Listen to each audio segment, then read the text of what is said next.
Right, I think we've got there. Yeah, I'm getting a nod from somebody in the room who's also online. So I'm going to talk today about, I've called it a tour through applications in small molecule drug discovery. These are all applications that we have at Vernalis running live on our server. Before I do that, I'm going to go through just a brief outline of the talk, and then I'll introduce Vernalis before we get into the applications themselves. So I'm going to talk about some examples from crystallography. Some of these have actually been talked about before many years ago, but they're worth going through again, and they're still working is a key point 10 years later, with very little attention given to them.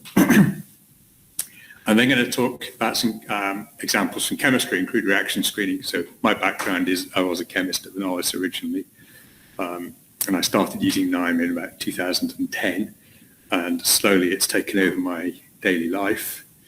And then I'm going to finish with a few examples from the field of NMR, which I also spent a few months doing as an internship in Vernalis, long before I wrote these workflows though. But a little bit about who Vernalis are. We're a small drug discovery company. We're based in Cambridge in the UK. We were founded in 1997 as Ribotargets, which was a spin out from the LMB here in Cambridge. And we've been basically applying structure-based and fragment-based discovery approaches since around 1998, initially looking at small molecule RNA interactions, which at the time was very novel, perhaps too novel. Is now a growing interest in that field. And then from 2001 onwards, we started applying the techniques that we developed to protein targets. Fragment-based discovery remains a key technology across all of the programs that we are involved in, but we now integrate it with many other HIT-ID technologies, either our own or those brought to us by partner organizations. In general, biophysics underpins all the approaches that we use. That's things like NMR, crystallography, ITC, surface plasmon, resonance, and part of the reason for that is the difficulty of characterizing fragment protein interactions reliably. Almost all our work is done in collaboration, and that's a range of collaborations ranging from large pharma companies to biotechs and academic groups. And in the last 4 years, we've generated 5 development candidates. We have a focus on challenging targets, and particularly in recent years, that's been protein-protein interactions. And we have indeed 2 compounds in phase 1 in collaboration with Servier to a couple of BH3 domain targets. So let's move on to the first example. Now this example we started looking at this as probably the first big usage of our Knime server back in 2012. And what we wanted to do is we wanted to streamline the reporting of internal crystal structures of protein ligand complexes. To put that in context, we have around 6,000 structures now internally of novel ligands bound to biological targets. And each of those structures needs to be reported to a project team, which may include external collaborators. At the time, software advances were beginning to mean that crystallographic data processing and refinement was becoming very routine once we had an established system, which once we actually had the stage where we had ligands bound to structures, that was the case. And so the writing of reports was becoming a key bottleneck for our crystallographers, and they were spending more time writing the reports than solving the structures. That software advance process has carried on relentlessly in the intervening years. So the question we had was, well, could Knime help? After all, reporting is one of the things that Knime does.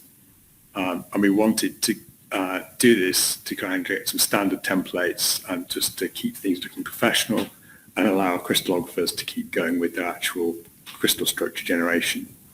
But there were quite a few issues to solve. Firstly, we had different projects, different crystallographers and different collaborators, all of which came with their own preferences about how things should be done.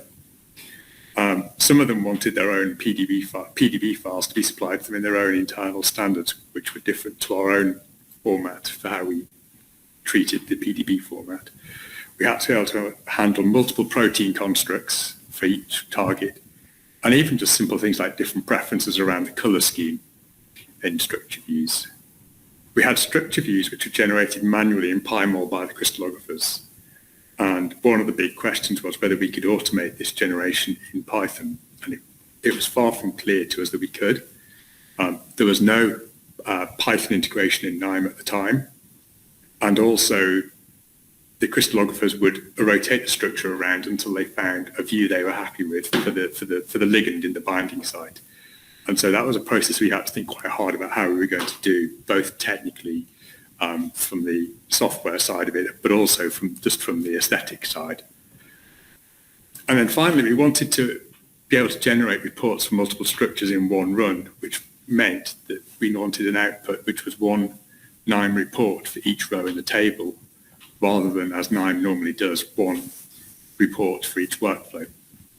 And then, of course, we had multiple projects, and we didn't want to have a new workflow for each project. So we wanted one workflow which was dynamic enough to cope with this. And this is what we put in place. These grey boxes here are the Knime server web portal from 2012 with a grey background. And it was all based on the file system. So we had a folder where the crystallographers could deposit new structures. And then the whole folder hierarchy gave the crystallographers the construct, the project, and so on, along with various static files that were relevant for each project. The result of this was it was very simple to add new projects and to update projects as they evolved. And in fact, our crystallographers generally now add their own projects from scratch when they're new, without even having to ask us for help. I want to look at the 2012 approach for historical interest more than anything, and this is Knime with the shiny three-dimensional appearance of nodes back in 2012. I think this was Knime 2.8 or thereabouts. And we had a meta node in the end as for our solution, where we had a template Python script which had placeholders for the column values, and then produced the output. It was quite a cumbersome process. We had to, within that meta node, we had to replace the placeholders to make a snippet value, which then wrote out a Python file for each row in turn and executed that from the command line within Knime. I'm really pleased to say that in 2022, this is a whole lot easier. There are now all the Python scripting nodes, and we can even have Conda environment control. And so all that meta node just becomes two nodes. And we have indeed replaced all those original implementations. The approach to solving the multiple reports from one table was similar. We wrote each row of the table to a temporary table file in turn. We had a batch script, which is down on the bottom left of the screen, which basically fired up a new instance of the Knime executor for each report. And then in the middle of the right of the screen, you can see the reporting workflow, which was minimalist. All it did was load the temporary table and send it to the report, back to the Knime reporter, which generated the report. It turns out that one of the benefits we hadn't envisaged of this when we first started, but which became relevant with one of our collaborations, was that this was modular, and it suddenly meant we could have, as well as having multiple reports for one workflow, we could actually have different reports depending on certain requirements for the same workflow, which is also not previously possible. We've since updated this approach because firing up a Knime executor is a slow process. Those of you who've used Knime and started it up on the desktop are well aware that it can take a while to do that. And to have that happen for every report was slow. What we now do is we use the RESTful API in Knime.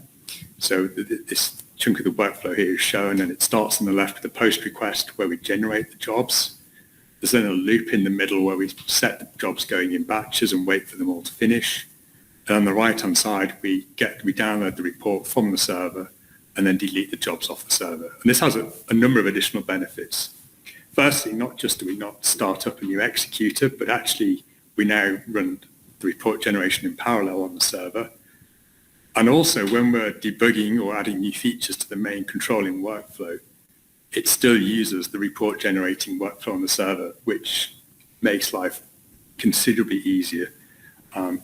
And this workflow has been in production since July 2012. It's been used for getting towards 6,000 reports generated. And it's now used as a matter of routine on all projects from the very beginning, as soon as crystal structures start coming online. And I think the best vindication for doing this was a quote on the bottom of the screen from one of our crystallographers at the time, which was after a couple of months of using it back in 2012, which was, now I can get back to doing the science. Moving on, we then looked at X-ray crystallography again, but this time we wanted to look at public data. And what we wanted to do was to capture project-relevant query structures on the PDB as they were deposited each week on a Wednesday night. And there are ways of doing this. Obviously, what we were doing previously was for people to run the reports, the queries manually each week. And of course, people forget to run queries. So we wanted to do this. And this is the sort of report that we generate. So each structure just has a single page with some details, bibliographic details, a little summary of the ligands, and a view of the structure. And how we do this is we have two workflows. Again, we have a controller workflow, and that workflow handles loading up the queries for each project from a database. There are now something like 50 queries in the database.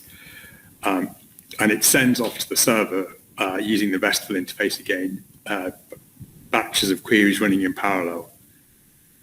Once the queries have all run, it downloads the reports, and it also retrieves and archives into zip files any PDB files that were downloaded. And then it sends emails to the project teams with the reports and the results attached, the resulting structures attached. The actual query workflow parses the queries it's sent, and then it uses our PDB connector nodes to run the queries, download the results, and then it generates the report via Knime reporter. So that's obviously a much more complicated report generating workflow than the previous example, but it used the same process to do it. And indeed, the PDB connector was originally our first node. Since 2012, when we got this one running, we again have moved it to using the RESTful APIs I've just described. And also the other change is we've used the new PDB connector nodes, which are shown just on the bottom of the screen there, which was a necessity in December 2020 when the PDB website took off their old web services. Now, as a brief aside here, this is an example of the benefits of open sourcing our code, which is something we're asked about from time to time. Why do we open source code? So back in 2014, we released this node at the top of the screen, the European PubMed Central Advanced Search node, which I'm going to refer to as EPMC from here on because it's a bit of a tongue twister otherwise. And we had a goal, which we'd had from even before we released the node publicly, of using this in the same fashion as the PDB connector node to search the PMC for new project-relevant literature. But we'd never really worked out from the API descriptions online how to actually do that in an efficient manner. Roll on quite a number of years, and last summer we were tagged in our developer account in a Knime forum post where somebody was suggesting that in answer to somebody's question that they used this node. And I had a look at what the question was, and there in the question was the answer to our own question, which was that this format in the middle of the screen with the two dates suffixed by DP in square brackets was the missing piece of our jigsaw. So as a result of that, we were able to implement EPMC querying. And we took a pragmatic approach. We decided that we already had project queries for the PDB, and we would try and use those as closely as possible to the EPMC queries.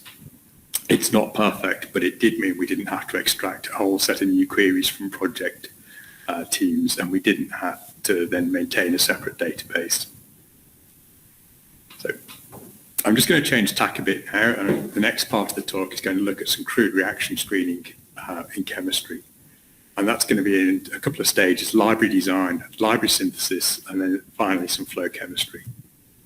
So the principle of crude reaction screening is, to me as a chemist with a background in total synthesis and purification, rigorous purification of every intermediate, was quite a shock. And the idea was that we could bypass the bottleneck in drug discovery, which is compound purification, and actually try screening crude reaction mixtures directly. And initially we looked at doing this by surface plasma resonance. The basis of the approach was that the dissociation of the protein-ligand complex is unimolecular and is therefore independent of the ligand concentration in solution. SPI is particularly well set up to this. The protein is mounted up to the surface of the chip, and we have a wash, a phase where we wash compound and buffer over the chip, and the protein is loaded then with ligand from the solution being washed over the chip. That's the sort of the time period marked in a red bar at the bottom of the screen. And then when we stop adding compound and things have equilibrated, and then we just move to wash and buffer, then the dissociation phase happens. And what you see is different dissociation rates corresponding to the different dissociation rates from the individual compounds. And we did a lot of validation work, which is described in the references at the bottom of the screen. The main thing to say is it works. We have had a 10,000-fold potency increase for one particular target in around 2 FTE days. We'll say that is not the routine situation. It doesn't always work that well, that quickly. And we've subsequently been able to validate this approach using X-ray crystallography as well, so we can soak the crude reaction mixture straight into crystals of the target of interest and get bound structures. And again, that process is described in the last of the references on the screen. So what we decided to do, we settled on a standard library size of 90 reactions. The main reason for this is convenience. There's a 96-well plate, and that gives us a room for a few control wells in the last row of the plate. And initially, because we're generally doing this where we don't have structural information, we're targeting maximum diversity in the library to just scope out what chemical space is tolerated. But we weren't set up for doing parallel chemistry on this scale, so this of course brings its own issues. Now we have to weigh out reagents for 90 reactions and dilute them reasonably accurately. We've got to track the barcodes. These plate tubes are 0.5 milliliter matrix tubes. They all have a 2D barcode on the bottom of each tube.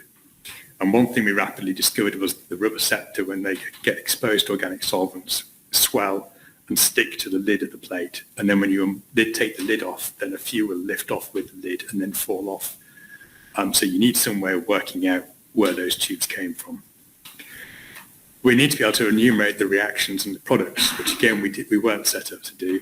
And we need to be able to QC the reactions to see whether we actually had product in them. And that we do just by LCMS. And then finally, even just things like, which should be simple, like writing up into an electronic lab book and registering the products, we needed to resolve on this sort of scale. So the first step is a workflow for the library design. And how this works is that the user enters a core reagent and selects where they want to take their library building blocks from. So in this example, we have a simple case with just benzoic acid, which is a very boring example, but it keeps me well clear of any IP issues. And the first thing that the workflow does is it looks in its database of reactions it knows about and suggests reactions that are compatible with that building block. And in this case, it's identified that it could do an amide coupling with the carboxylic acid and an amine reagent. And we have a couple of in-house reactor nodes which are based on the RD-Kit chemistry cartridge, which make the reaction enumeration easy and take away the pain of sorting out the correct reaction format. The library then gets enumerated once the chemist has selected which chemistry or chemistries they want to do.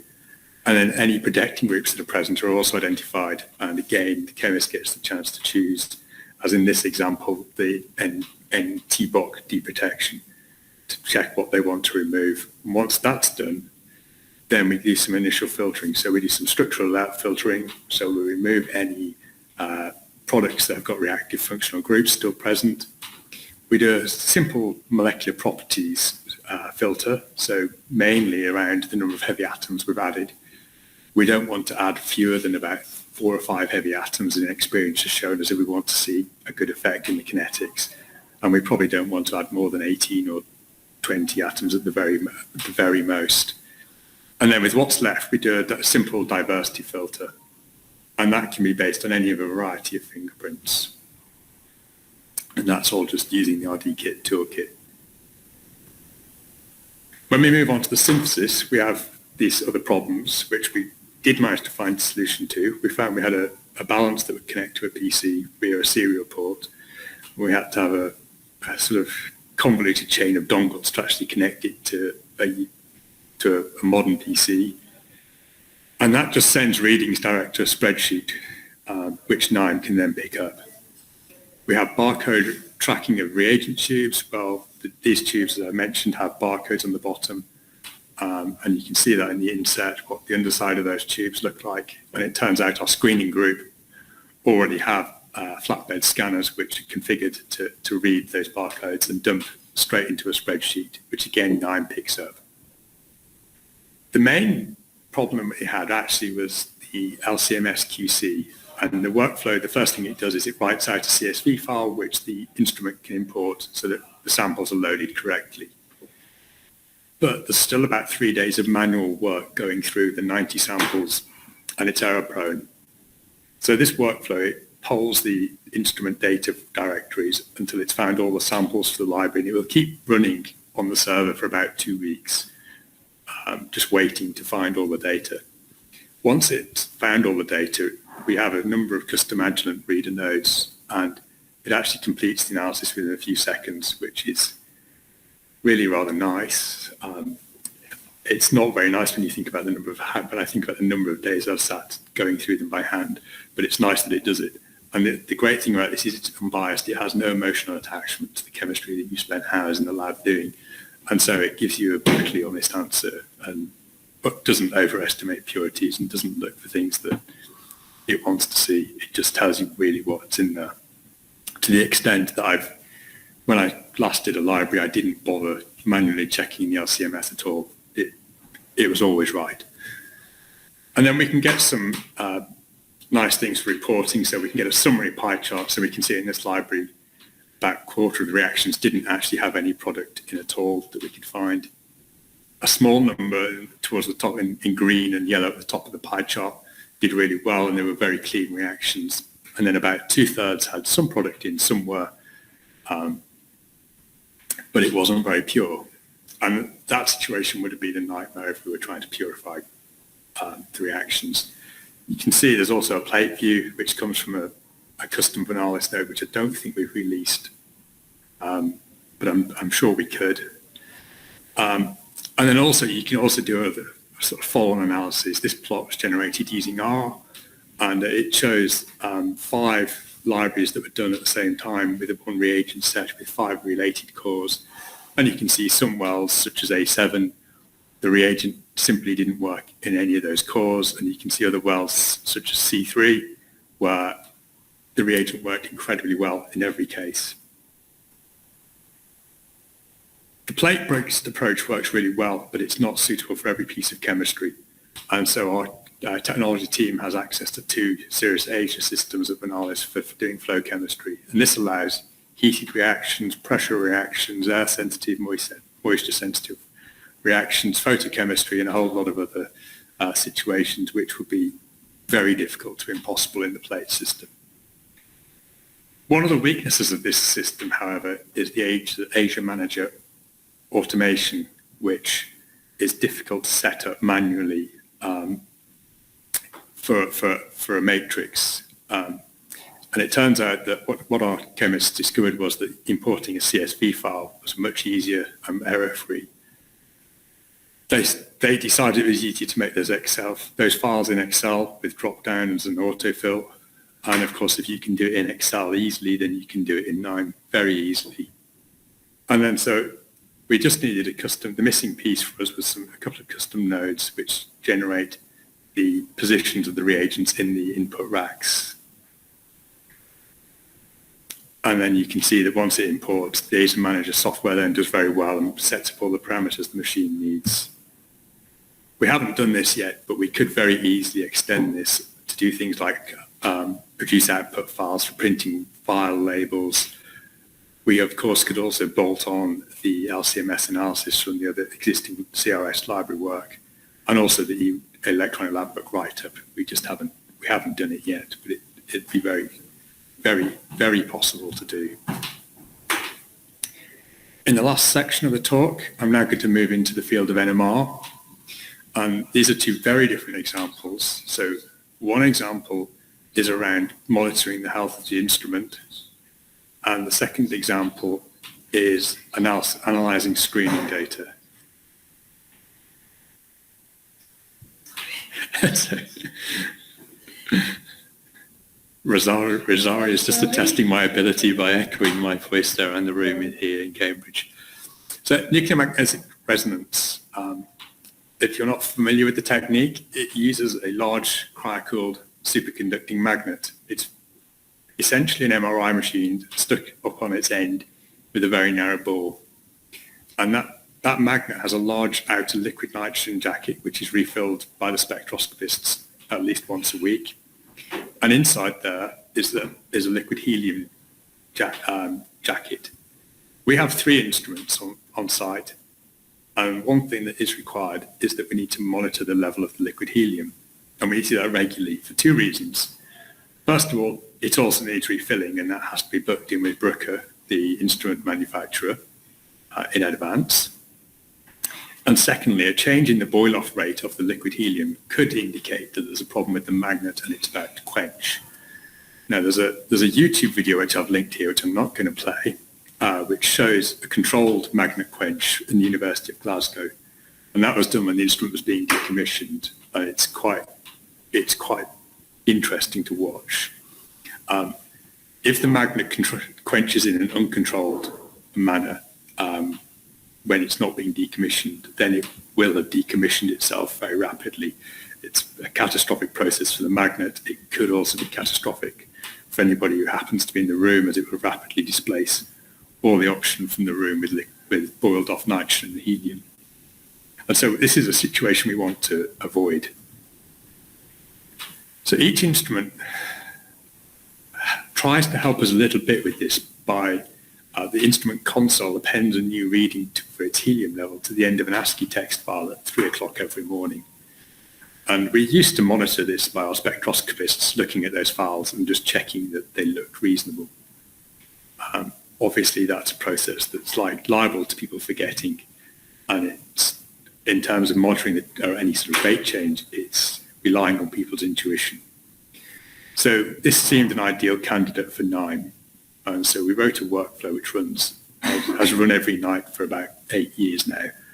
And what it does is the first thing it does is it checks the last modified date of the file. And if that file is out of date, then it fires off a warning just saying that it can't tell what the instrument status is. That has happened a few times, and the situation has always not been an instrument fault, but a network error overnight. It then takes the last reading from the file and it adds it to the database it has of all the readings it's ever seen. And then it just runs a very simple linear regression. This is probably the nearest we have to any ML or AI approaches in this talk. It takes the last 2 weeks of data and it does a linear regression, and it databases the parameters of that regression, so the gradient and the intersect to the axis. And then it just compares that with the previous day. And if the gradient has changed significantly, which equates to the boil-off rate having changed, then it fires off a warning email. And again, this has happened a couple of times, and it's almost invariably just down to the digitization of a whole number % level, which is what the instrument bytes to the file. And then the final thing it does is it predicts the number of days to the next fill. And again, if that number of days is getting a bit low, it starts emailing the spectroscopists regularly until the magnet is filled.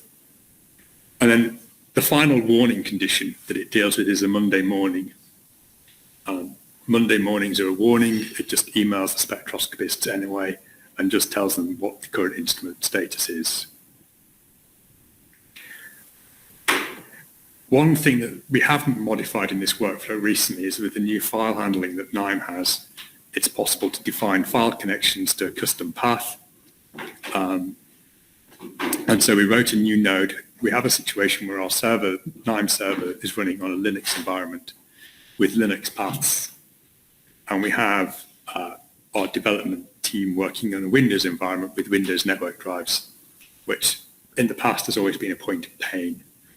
This node you select the Windows drive letter, no matter which environment you're running in, and it detects at runtime what the environment is, and the output port is a file connection to the right path for the operating system, which means that now transferring workflows between Windows and Linux is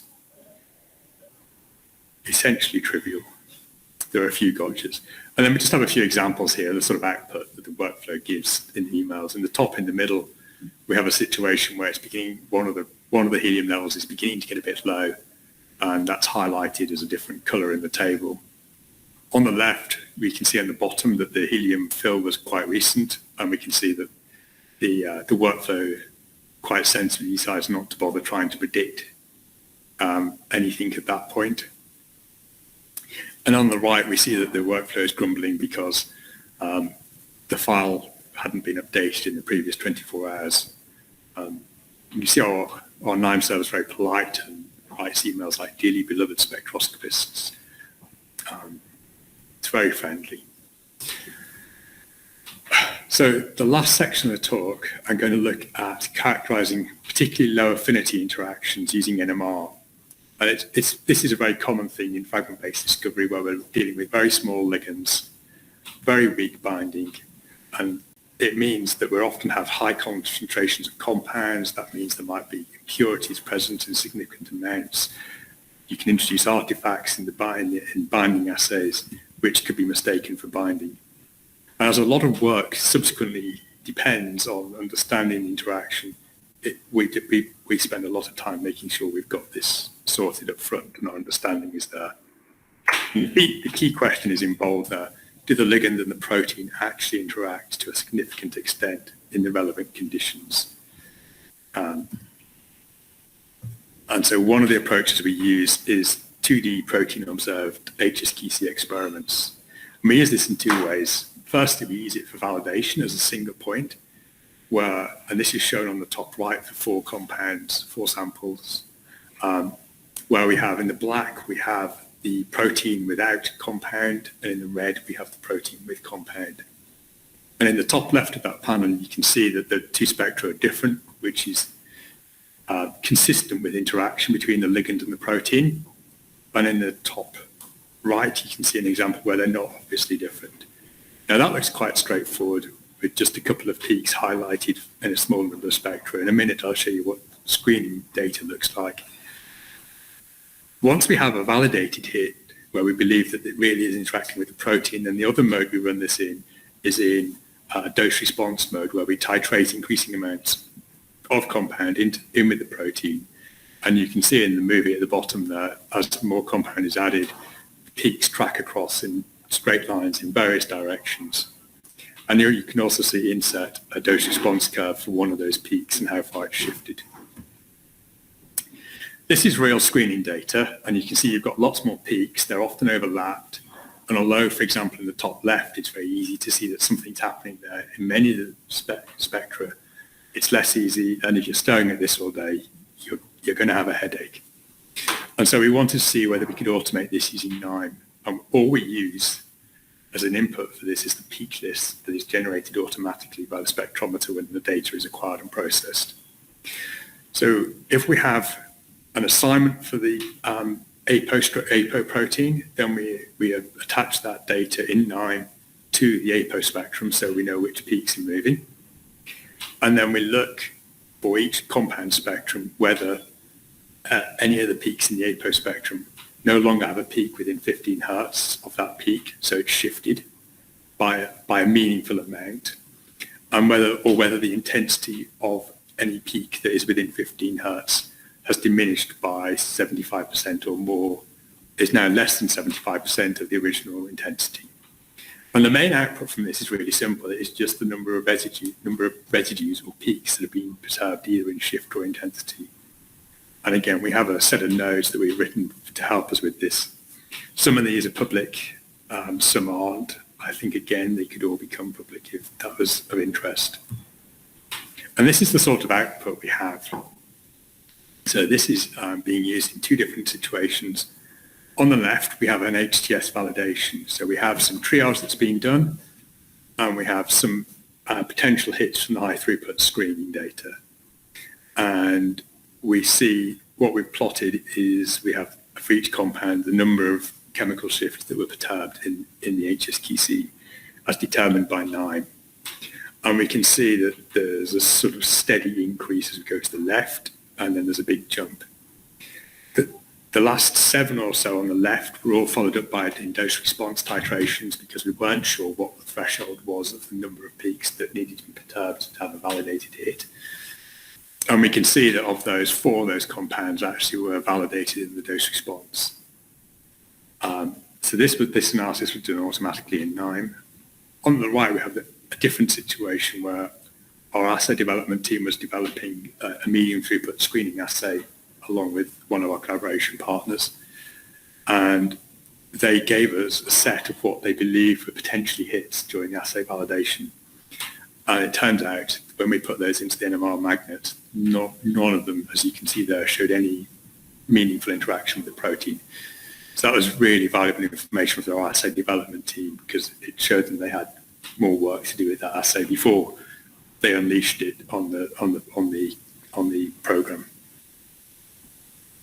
And then this last example, and this is still very much under development, is trying to tackle a much more complicated problem of dose response HSQCs. So now we're looking at tracking each peak across multiple concentrations of protein and making sure we track the right peak and carry on tracking the right peak each time. The way we do this currently is manually.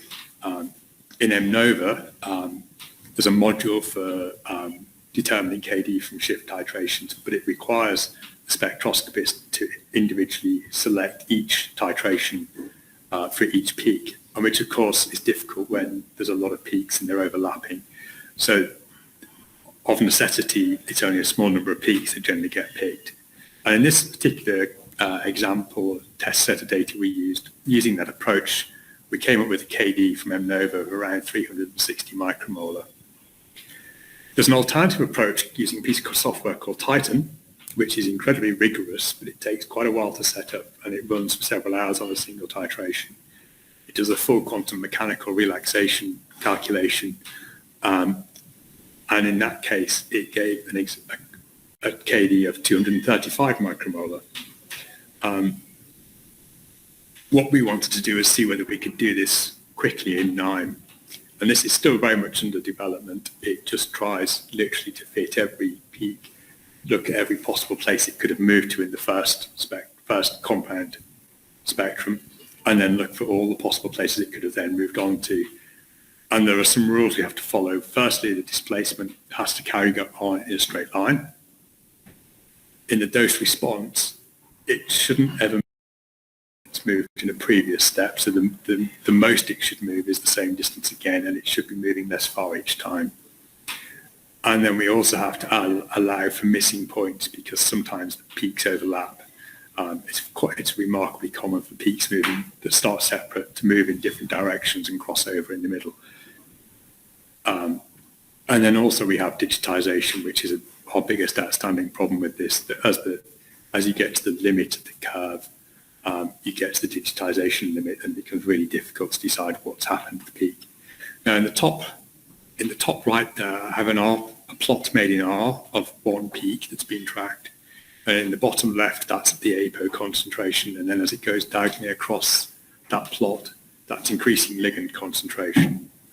In the middle, we have 2 individually extracted dose response curves. The sort of one slightly higher to the top left is a full curve. The other one, which is in front of it, is actually missing one of the peaks. And it's tried to guess and keep going beyond it. And what we saw with this particular spectrum is that Knime came up with a KD of around 245 micromolar, which is actually not so far from the full quantum mechanical calculated value of 235 micromolar. It's still very much under development. This example is obviously one that worked well. We have examples where it didn't work very well at all, and we need to do more work on sorting that out. That's very much a work in progress. I want to just finish by a quick summary of what we've seen. So we've seen that Knime has got a wide variety of uses for reporting and for manipulating data and it's used right across research at Vernalis. The key benefits always end up being the same, which is time saving. It means the scientists who were previously writing reports can now just get on with actually doing the science, and a lot of the report writing is done. It's reproducible, and as such, it reduces human error. I think we've probably all seen situations where people have a workflow that they think they follow in their mind and manipulating data in spreadsheets, and in reality, it's often very easy to miss out a step, and you can never track back and find out what you did.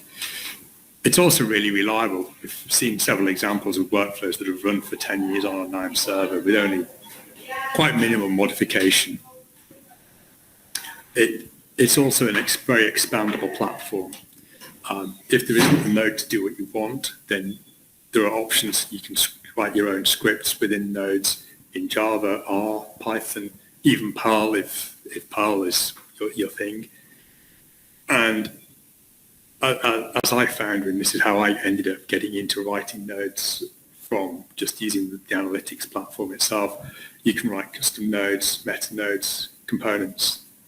I found that because I was writing JavaScript, which is how I learned to write Java at all, was in the scripting in Knime. And you find that you know that you've already written that script once before somewhere, and you keep finding the same thing, and you spend time looking for it. And that's why I started writing nodes. If there's anything in the talk that's caught your attention, perhaps nodes that you've seen that you don't think are in the public contribution and you'd be interested in having them released, please do get in touch, either through the Knime forum where we have our own page, or a very easy to remember email, knime@vernalis.com. And if you want to read a little bit more about the philosophy of our community contribution, then there's a paper at the bottom there, which is now a couple of years out of date, but it's open access and it describes the overall shape of the contribution. Thank you, everybody, for listening. Thank you.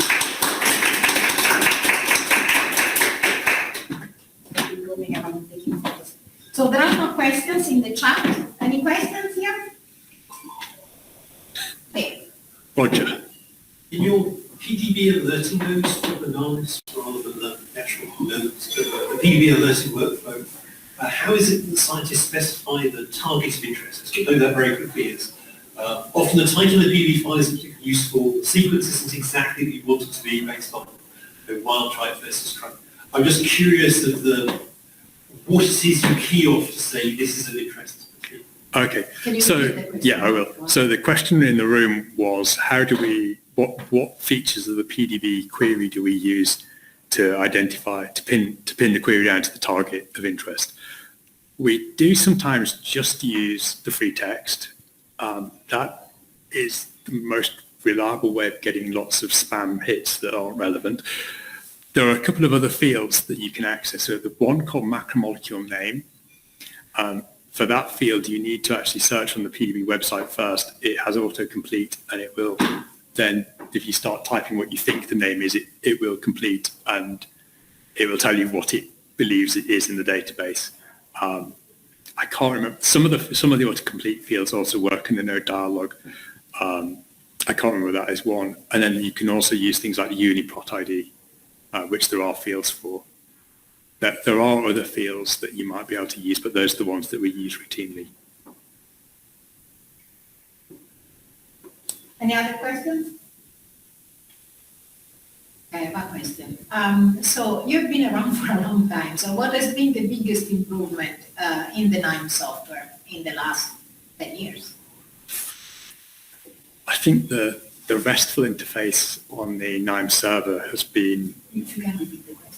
Sorry, Rosario's question was, I've been around for a long time, and what is perhaps the biggest improvement I've seen in the Knime software in that time? I think there have been a lot of improvements. So there's been lots of new nodes from lots of different community contributions and from Knime themselves. One of the big changes, and I've mentioned it in the talk several times, is the RESTful API, which is really powerful and a really good way of interacting with the Knime server, including from other workflows on the Knime server. And then it pains me to say it because I'm not a great fan of Python, But having Python integration so you can write Python, so that there are nodes where you can enter Python scripts, generate Python views, which weren't around when I first started using Knime. Okay. Those have been a good development. Okay, thank you. Thank you. So now, Andrew, if no more questions, right? Okay. So now, Andrew, do you want to run your presentation? Yes, thank you, Rosaria. So first of all, thank you very much to Rosaria and folks in Knime for inviting me to give this talk. So just, I think Rosaria has already give a very good introduction on myself, but I'd just like to just make a quick comment. My name is Andrew, and I'm the research associate in the ALBORADA Drug Discovery Institute in the University of Cambridge. And for today, I will be giving a very brief, short overview on how we use Knime in high-throughput screening campaigns, in assay development, and so forth. So I am a screening scientist in this institute. So just a very, very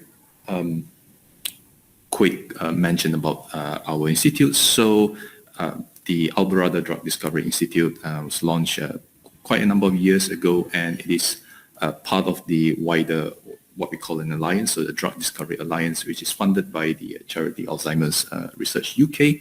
And it is a, I guess, there are three DDIs under the Drug Discovery Alliance, and we have one in Cambridge, which is where I'm based. We have another one in Oxford, and another one in London. So in our Drug Discovery Institute, we have a full set of biologists and chemists. So we are able to run quite a, I guess, a complete drug discovery project from target validation all the way to screening and chemistry, and also some in vivo proof of concept experiments as well. So so I'm a screening scientist, and I've just circled right there. So that's where I work mainly. So my job is to run assay development, try and develop assays which are suitable for high-throughput screenings, carry out high-throughput screenings, analyze data for the use by medicinal chemists. So just a very brief talk on, or rather brief mention of what HTS or high-throughput screening is, as it's one of the key process in a drug discovery project to find hits as starting point, so that the chemists can sit down and do all their chemistry stuff onto it, hopefully, turn a small molecule, in our case, into something with a greater potential. We usually test a large number of compounds, or which I would call a compound library, against a biochemical or cellular target. So in this institute, we have two libraries. One is 10,000 compounds, another library which is roughly 100,000 compounds. But there are also cases where if you search online, there are other compound library with a far greater number. In my previous workplace, I've dealt with 500,000 compound library as well, and it's it is a mammoth task trying to run this huge amount of high-throughput screening campaigns. So most of the time, when we run a high-throughput screening campaign, at the end of the day, people just want to see the end product, and project managers or chemists, maybe biologists, will just ask what kind of compound you have, what kind of activity does it have, and whether these activity meet a certain threshold, which we call a hit. But it's more than that from a screening scientist point of view, because what you would see there is just the end point of a screening campaign. There are far more things. There are lots of things that go behind the scenes during this whole high throughput screening process. So most importantly, which source plate. So where does the compound come from? So which source plate and which source well. Where did the compound end up, so in which destination plate and in which destination well, what kind of volume is being transferred, and because you know the volume of the compound being transferred and the final assay volume of your screening, you should be able to calculate the final concentration of your compound. And finally, this is something that sometimes get overlooked, whether the compound actually get transferred from the source plate to the destination plate. So there are lots of things, lots of information that a screening scientist needs to keep up or to track in order to reach that these three, which compound, how much activity, and whether the compound activity meets a particular threshold. So I'm just going to describe the general workflow of a high-throughput screening from a data point of view. So what kind of data do you expect to get from each of these workflows? So this is our acoustic dispenser, an Echo 520. So generally that's the device that we use, or the instrument that we use to transfer a compound from a source plate, so the library source plate, to the destination plate.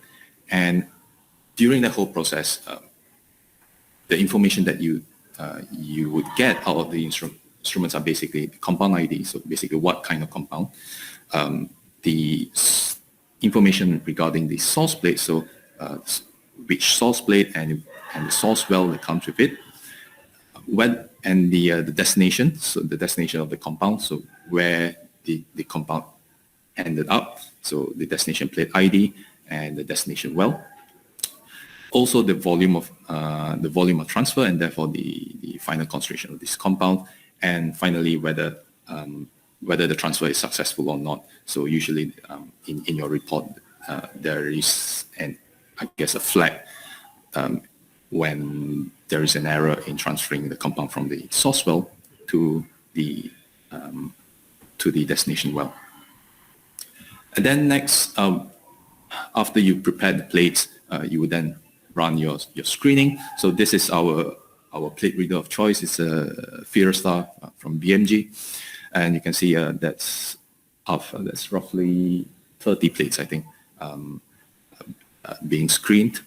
And at this stage, the type of data that you would get is basically what I call a raw data readout. And the type of information that you get, usually, at least in our experience in using the Vernalis, is basically the plate itself, so the plate ID, and obviously the wells that you see, and the raw data itself. So one thing that is obviously missing in that point is the compound ID. You have no idea what compound is, what compound exists in whatever wells that you look at. So, and finally, the way we work in our institute is that we process the raw data output from the assay, and then we upload it to our electronic lab notebook. And usually in high throughput screening, especially if you're dealing with at least 100,000 compounds, you tend to run in various batches. So every batch will have a file, an output file that contains the results of that experimental run. So things like compound ID, the raw data, compound activity, and compound concentration. And at that stage, after you run your primary screen, so you will need to kind of combine all these output files from various batches, usually about 9, 10, sometimes it can go up to 20, depending on how many plates you screen per run.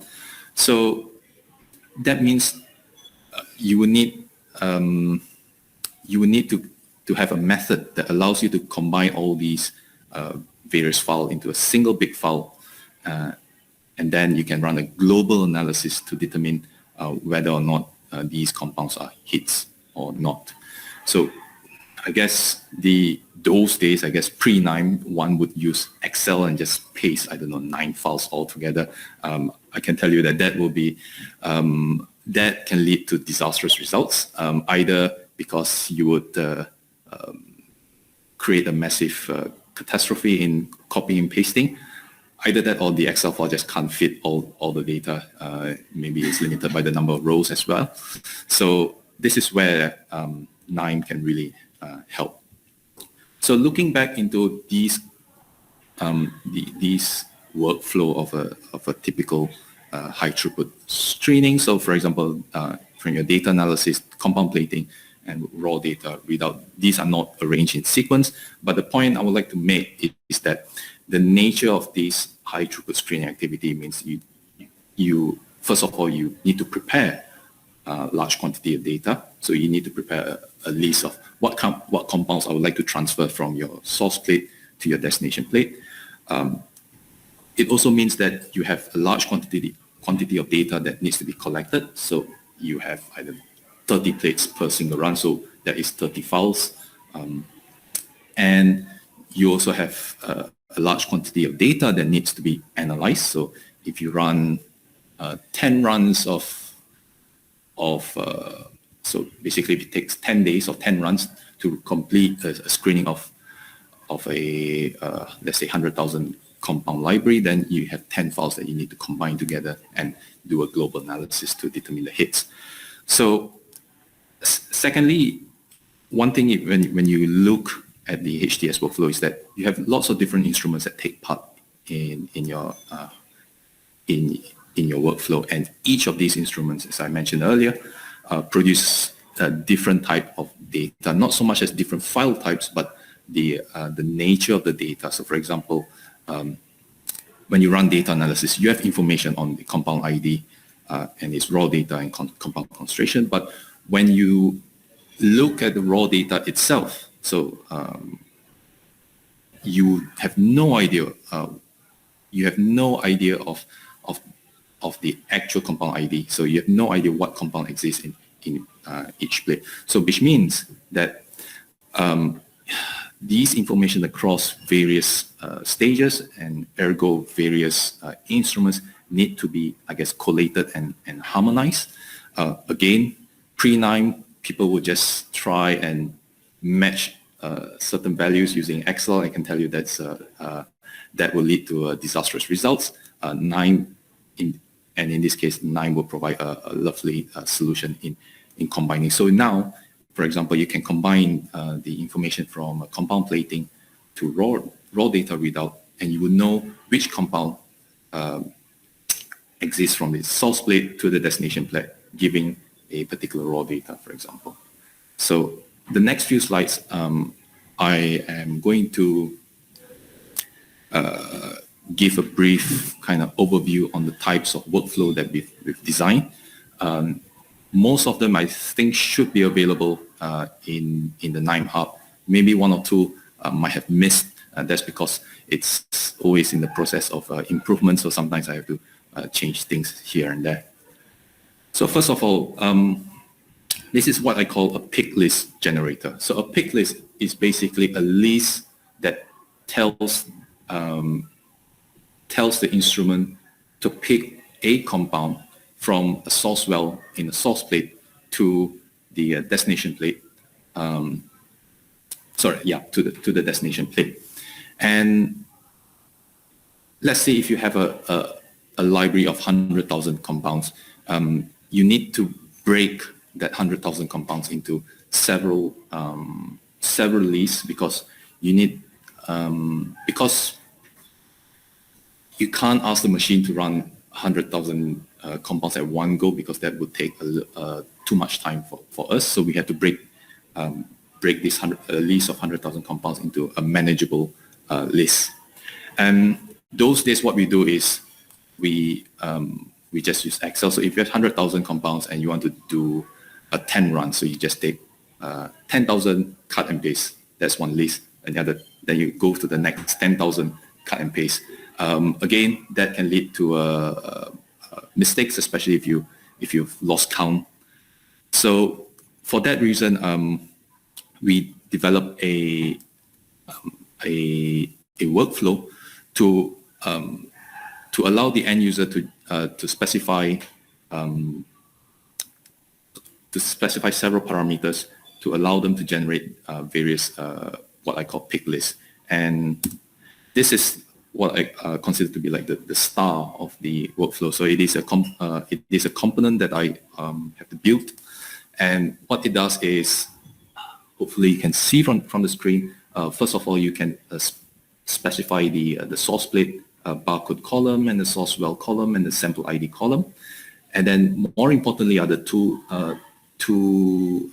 entries below, where you can specify the number of compounds per plate, because you need to reserve some wells for controls, for example, and number of plates per batch, which is how many plates do you want the instrument to work on per batch. So in this case, 27 plates. I've just put an example.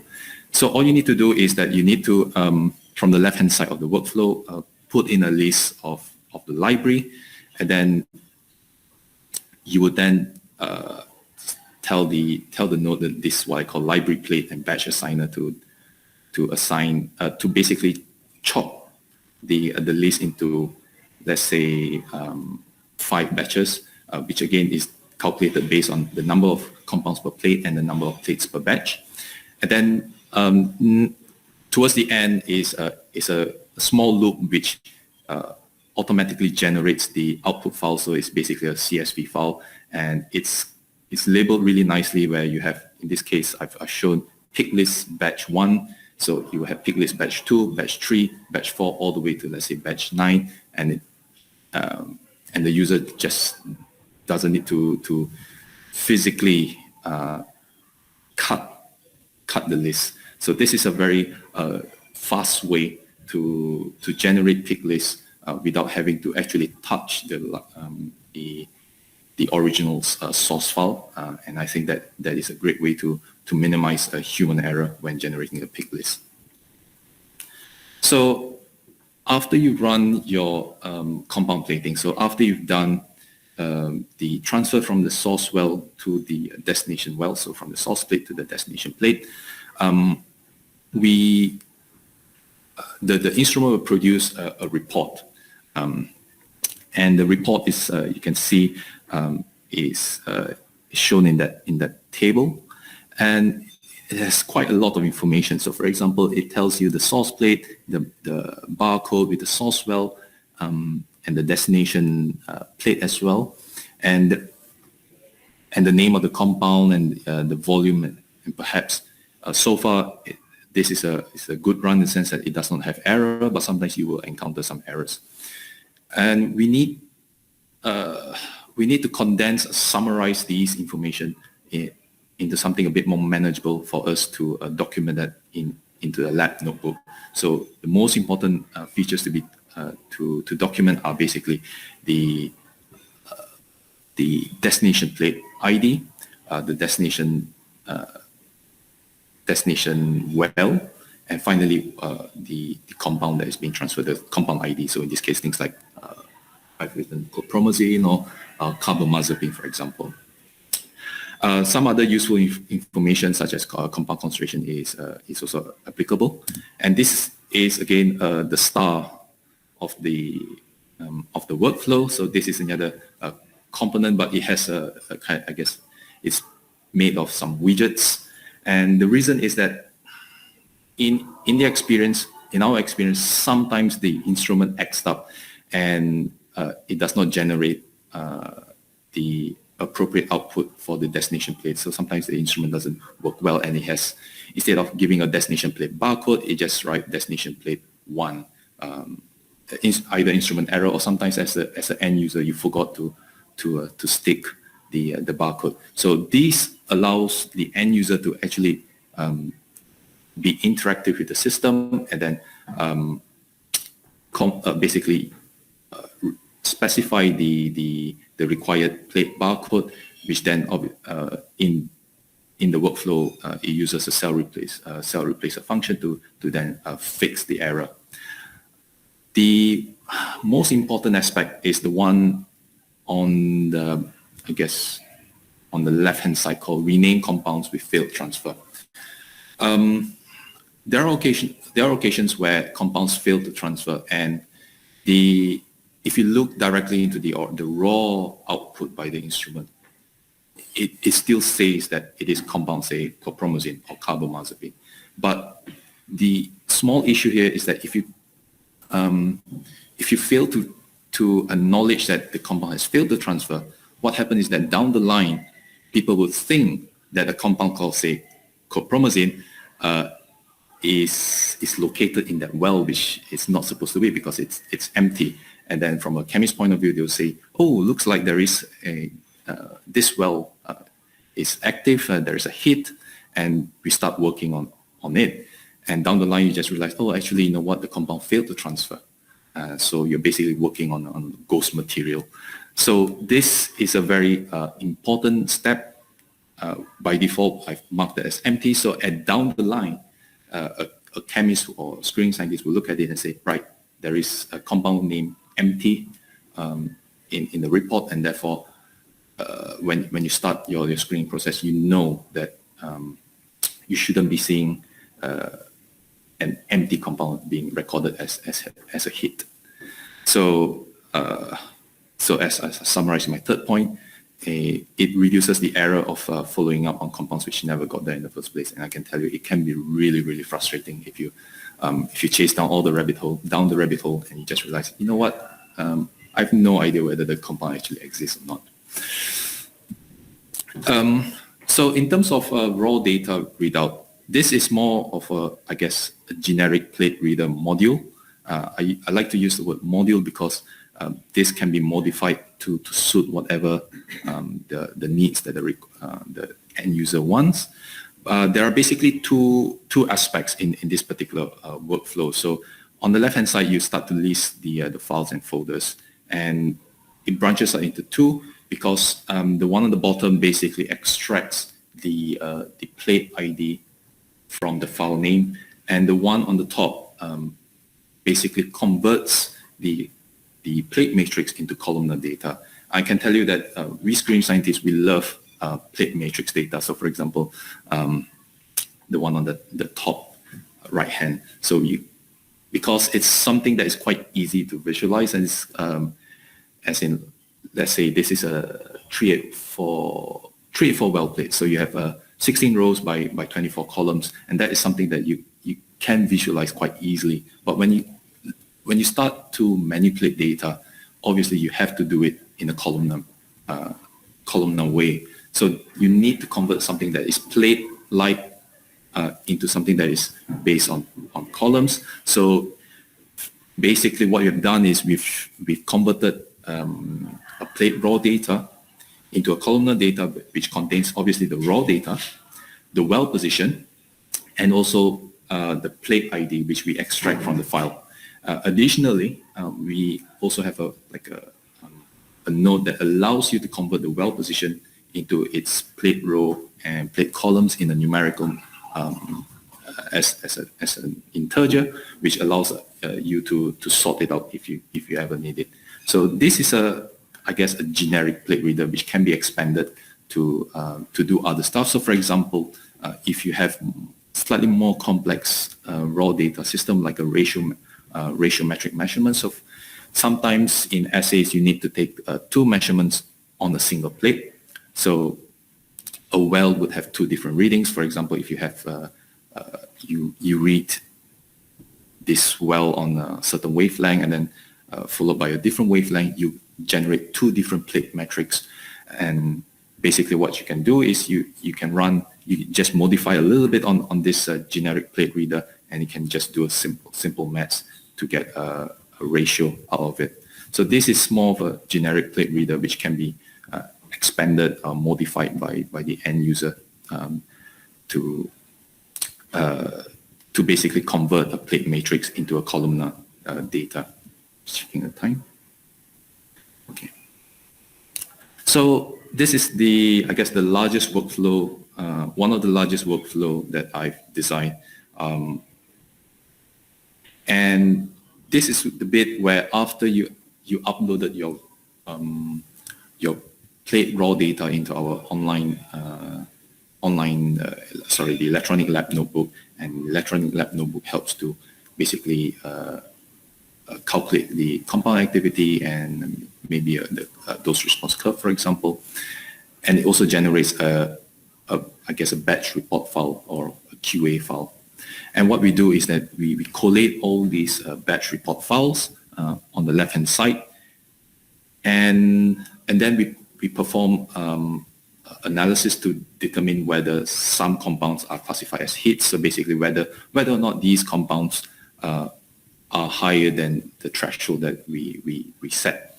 So there are lots of things going on here. So on the left-hand side, you start to upload the batch file, and then you can see it splits into two different meta nodes because occasionally, so the batch file contains both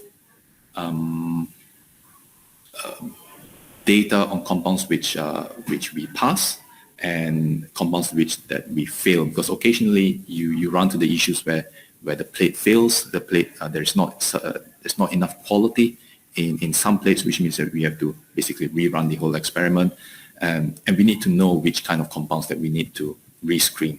And the meta node on the bottom side provides a way to extract a list of compounds that need to be rescreened. However, for the compounds that pass our assay quality, it is then feed forward into these 4 green-like nodes, which then calculates based on various various methods or algorithms. So, for example, you have one at the bottom that calculates the Z-score. You have a method that calculates the plate statistics or row-based statistics or column-based statistics. All of these would then generate a threshold, and any compound that meets the threshold will be marked as a hit. And then towards the right-hand side, towards the end, we just combine all these data and provide a full list of compounds which either meet the threshold definition in either one of these 4 methods. The star of the show, I think, the star of the workflow is the one on the bottom side, the one marked in blue. Everybody loves pictures. Project managers love pictures, and especially after a huge primary screen, and they want to see how many hits. And from experience, nothing tells it more than a good scatter plot or a histogram. And this node, which I call HTS, primary screen graphical summary, is built mainly of widgets that allow user to input, most importantly, the library name alongside some other, I guess, graphical input, so the intervals of your x-axis and the y-axis, for example. But the library name feature, I think, is very cool, because right now we only have 2 libraries, but I reckon that if someone else in the world of Knime user would like to download this node, you can just write in whatever library name that you want, hit the refresh button, and the graphs would then respond in a dynamic manner, and you have, say, library A primary screen instead of a test library. So I think that's a really cool feature. So this is a good example of how a dynamic nodes really helps the user to do what the user wants. Also, I'd like to point out that this is a node where I use the R nodes. So these scatter plots and the histogram are all produced using R nodes. So you can see how R nodes are used alongside other, I guess, Knime based nodes to provide a very useful, I guess, graphical view for the end user. And of course, at the end of the day, if they love the image, there are two image writer nodes for them to save for future use. So these are basically the workflows that we use quite actively in our screening group. There are some other I call useful HTS tools, which we never get to use very often in our group, but I think there's a lot to be talked about on how useful such things are. And this, one of them is what I call a plate map randomizer. So usually when you start transferring compounds from your source plate to the destination plate, it is often done in a quite, I guess, predetermined manner. So let's say A1 goes to A1, then A2 goes to, let's say, B1. And the small downside is that if we run 3 different projects against 3 different biological targets, your plates are just going to be the same thing. And sometimes I think there is an added benefit to try and randomize the location of the compounds in your wells, so that you would eliminate, let's say, plate-based effect, which can affect your screen.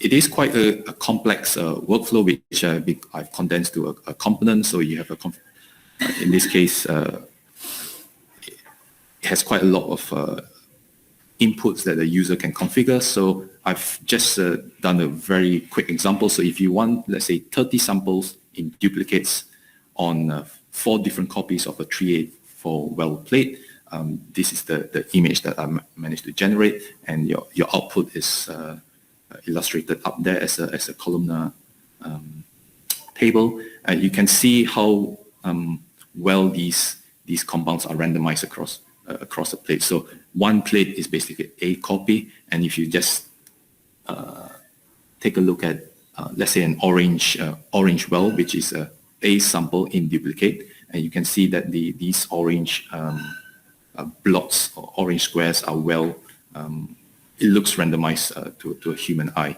And the advantage of using this approach is that, yes, if you look at the columnar table, the names are quite generic. So you have things like DMSO, that's just a blank, but things like compound 1, what you can do is that you can then merge, or rather assign a label to compound 1 depending on your library, and then you can just use a simple cell replacer function to just replace the compound that you want.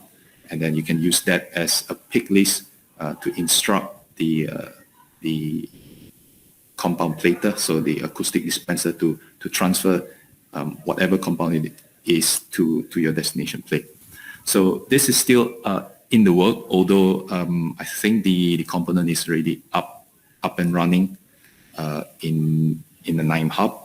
So we never use it internally. Having said that, we had one request from an external collaborator. So I think that's how this node was designed in the first place. So an external collaborator wanted to use our library, but just a small selection, and ideally in a randomized manner. So we can just give them a pick list of compounds located in basically random plates.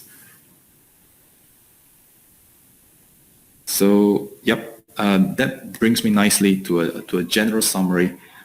So in other words, Knime has been very, very useful in ensuring efficient collation of data across multiple instruments in a high-throughput screening workflow. And the second point, I think, is a key idea. It allows us to effectively track the compounds right from their origins in the source plate to all the way to the end point, which is their compound activity. Because the consequences of not having that degree of confidence is very catastrophic, and it will definitely waste people's time. Because you just imagine, if you're in a project meeting, in a drug discovery project, you are basing your directions on the notion that you know, or rather you believe, that the compound actually exists in the plate that gives a certain activity. If you have no confidence on whether the compound exists, maybe because due to a failed transfer, or maybe some other errors, then you need to fix it, or else, as I mentioned earlier, chasing down a compound which didn't exist in the first place is a very frustrating experience. I'd like to say that the design of the Knime workflow enables automation, which minimizes human error. It's definitely no Excel involved, but to a certain extent, it allows some user input to accommodate different variables in a high-throughput screen campaign. So, for example, plate format. So the examples I've described are all based on 384, but the node can easily accommodate 96, or even if you want to go big, 1536 as well.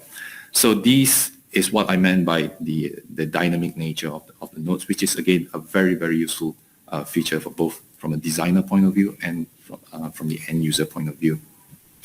And also I'd like to quickly mention that the design of these Knime workflow so far taps into a wealth of nodes, components, meta nodes as well, and I guess what I call the integrated versatility in other languages. So far, surprisingly, I haven't touched Python yet in the workflow. So I've been using R nodes, but I do have a colleague who works very heavily in image analysis. So he works in high content screening, and therefore Python nodes are probably something that I will have to look. And that leads on to the next point. We are looking into how we can apply in high content imaging analysis. So just watch out for this space. As mentioned earlier, these workflows and components should be available. They are available in my Knime hub. So I've set the link there. They are all available in this folder called high-throughput screening tools. There are a couple of what I consider to be utility nodes or workflows, which I put them in public as well. So last but not least, I'd like to, first of all, I'd like to thank Knime for inviting me to this talk. I'd like to kind of pay homage to these Knime HCS tools, which is these community-based nodes, which I definitely use them, especially to visualize the plate map. Also, some of their nodes, I guess, inspired me to design other types of nodes, which I've described earlier. Of course, Knime has a huge community, so you get feedback from all the Knimers, either through Hub or through the forum, which I definitely use quite a number of times. I can tell you straight that I'm based in this this institution for almost 3 years, and prior to that, I've never used Knime. I've definitely heard of Knime, but definitely did not use Knime before. So I'd like to credit this screening team led by David Wimpenny, who gave me a couple of Knime workflows to work on. And I think from that point it grew. Also, I'd like to say many thanks to Henriette, who is our computational chemist, and she ran the Knime, I guess, training session. I remember when I started my work, so that really helped me to get myself working on this Knime. Also, I'd like to thank my two other colleagues as well, Helen Scott and Clement Ray, because they basically tested my workflows and they provide feedback on how it can be improved. And I think, yep, right on time. So thank you very much, and I'm happy to take questions.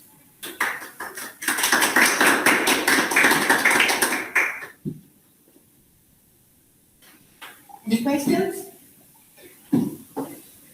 I have no questions online. So I have a question. So I saw a lot of components. Yes. So all these components can be found on the Knime hub, or they are just hidden inside? I think virtually most of the. If you can repeat the question. Oh, sorry. I don't hear you. Yeah. So Rosaria just asked whether the components that I've just described are available in public, so in Knime hub, and I believe most of them, probably all of them, are. If they aren't, just get in touch with me, and I'll see what I can do to make it public. Yeah, Andrew, thanks. That was really interesting. I saw lots of lovely notes there. And that just made me wonder, so if I'm going to do something else after this, and the thing I wonder about would be, could you integrate it with the electronic lab notebook? Would that be, is that something you've looked into? Would that be possible? So the question asked is whether, given that I've mentioned earlier that there are things that we've worked within the Knime environment. Yeah. So the question is whether there is an option to have a workflow that that connects to our online database. Particularly, for example, where you have the error reporting from the machine, which I guess is something you might want to put sort of straight into your analysis module. So an example that Henry mentioned is the error reporting system, which we can, I guess, previously was uploaded into the online database. I have not considered that option yet. But I can definitely look into it, whether it can be integrated. I think it might require some sort of authentication, which we definitely have authentication nodes. Yes, it is an interesting suggestion. I'll keep an eye on that. Yes, thank you. So, can Knime can be built, like which components I can use for single cell analysis when I'm using Knime? So the question is which Knime component can be used for a single cell? Yeah. So when you say when you say single cell analysis, what do you mean? Any proteins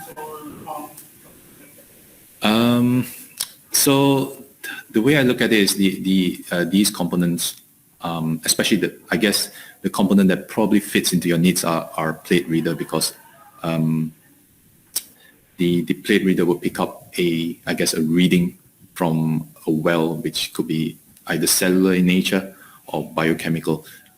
Image-wise, if you have an image, that is a little bit tricky because there are lots of, other type of image analysis algorithm that you need to process. So it's not something that my notes are capable of. But if you're looking into a single data, then most of my notes should be workable. There are some tweaks that you might have to do in the sense that the name of the columns that it points to, I always try my best to keep it dynamic in the sense that a random user might be able to just specify this is the column that I want, rather than me saying, I don't know, look at compound ID, because someone else might just use compound name, and then if you fix that, it will result to an error. But we can definitely talk after the session, and then we can tell you more. So here there is an answer, says that integration with Perkin-Elmer Signals notebook is very easy as they provide excellent APIs.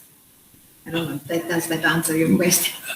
So we, to start with, we use a Furacell, so that's a BMG, so that's a completely different company. But having said that,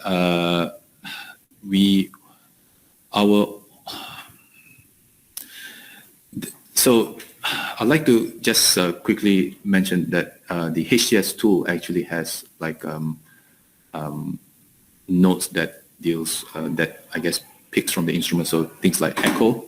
I think they have opera as is it opera? I think opera as well. I did wonder whether I should speak to these manufacturers and try and create a note. There are plus and minuses in the sense that I think the big minus is that sometimes you can't really predict the type of or the format of the output file that the end users want.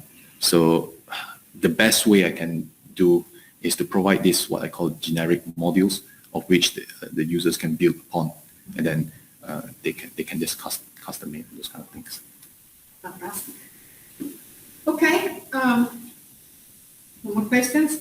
Thank you. Thank you. And for you attendees online, you can go to the beach and network online. And we are going to network here. We have some food in the next room, they said. So we are going to hunt a bit of food. Thank you very much, everybody. And see you at the next Data Connect UK, wherever that's going to be. If anybody has an idea where or wants to host us for the next Data Connect UK, let us know.